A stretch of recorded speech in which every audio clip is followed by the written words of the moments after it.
introduce the lab kit and some of the materials that you'll be using in the laboratory kit. And this is the first time that we've done this particular activity in the online class. So you are the pilot study group, and you'll get to tell me your feedback and whether you enjoyed or learned from those experiences, or if there are things that we could do that might be better to enhance your experience. So you have to go to the bookstore and pick it up. And I'm going to give you kind of an extra week. I know the bookstore's closed during the first week of our class. So if you're watching this and it's the first week of class and you panic and you say, I need my kit, I don't have it, you're going to have until the second week of class, which is the week of March 12th. You're going to have until the end of the week of March 12th to get those materials and get through the activities associated with those. So don't panic. It's not going to be a problem if that takes a little extra time. But I want everybody to participate in this because these are being offered to you at no cost. And so really all you need to do is get over there and grab those. And it will look like this. There's actually 2 boxes, and it's packaged up really nicely, and I just got rid of all the packaging materials, so you don't need to worry about that. But there's a skeleton in one package, and we won't be using him until about the middle of the course, but you're welcome to put him together, assemble him ahead of time, and use him to help practice the anatomical position or other things that we're thinking of early in the semester. The kit itself is a Tupperware bin, and when you get it open, you'll find a disc. That's going to be a really important resource. The lab manual is on there, questions are on there, and each week I'm going to try to make a module, a video for you to watch to know what you're going to have to be thinking about and learning about for that week. So for the first 2 weeks of class, the main thing that I want you to do is get in there, look through the intro, look at the safety components. I am going to have a safety quiz. And even though we're not going to be physically interacting in a lab, I want you to have a good sense of lab safety. Lab safety is one of the most important things that I can teach. There's a list of materials, and so what I would encourage you to do is just kind of walk through those materials, and I was just going to show you some things today. So I like the first item because it says the first item in the kit is the list of contents. So that's what this is. And then the gloves. There are 4 pairs of gloves. And I've heard there's been some anxiety about dissection, so not naming any names, Linda Gaston, but I've heard already about some of the anxiety of dissections. In this particular course, I'm going to demonstrate some dissections, but I'm not going to ask you to dissect. You're welcome to do so. You're welcome to get specimens. Frequently butchers, if you go to your local butcher and you say, I'm taking an anatomy class or a human biology class and I want to learn about some the heart, they might be able to supply you with those. Some might say no, so it's only something that you can ask, and if they're willing to share those, then you can certainly dissect on your own. I'll try to demonstrate for you using models or using specimens, but you won't have to if you don't want to. Okay, the human skeleton model we talked about, and he's pretty much together. You just have to kind of plug in some pieces for him, and we'll be going through the week that we do the skeleton module. I'll actually walk you through the different parts of the skeleton, but for today I just wanted you to see what that looks like. The CD has the lab report templates.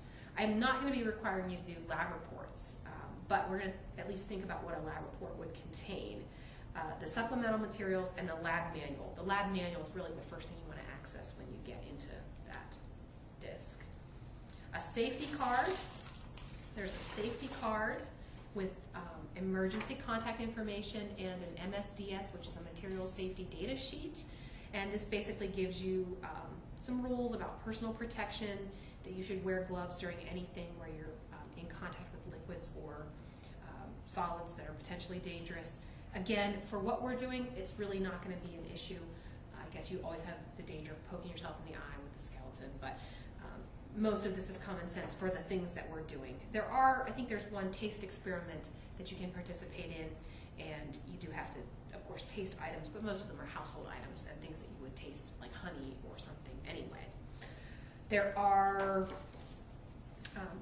is a dissection kit, and again, you won't necessarily need this. There might be a few things where I ask you to look at, I might have you look at some cells. I'm still debating how I'm going to set that up. But there are scissors and there is a scalpel. Be very careful of the scalpel blade. The scalpel blade is just underneath, and I believe it actually has 2 scalpel blades for you. So be very careful when you put those on, and try not to injure yourself. There's a ruler, there's a tiny little dropper, some forceps, tweezers, and some utensils that you would use to point to items or separate items, a bent pointer and a straight pointer. So those items you can use for other things, but I'll demonstrate some dissections later on. There are goggles, and anytime that I'm doing dissections, you'll see that I wear goggles, and that's even over my glasses that I would normally wear. Pipettes, empty short stem taste test. They're in a little bag, and they're labeled bitter, sweet, salty, sour, so you can imagine, again, honey or lemon juice or something, and we'll be doing that very close to the end of the 8 weeks. There's a stopwatch, and that's in the little red kit, so you can open that up and get familiar with the stopwatch. There's some things where you do exercises and record, for example, your pulse rate after you jump up and down for a minute. So that's what the stopwatch is going to be for. There's a mask. There's actually several masks. And again, since we're not doing dissections, not necessarily something you'll have to have, but there may be a situation where you want to use those. There's an apron, little white plastic apron. I guess you can use it in your kitchen. But there, again, if there's a time when you get to dissect, you could certainly use that.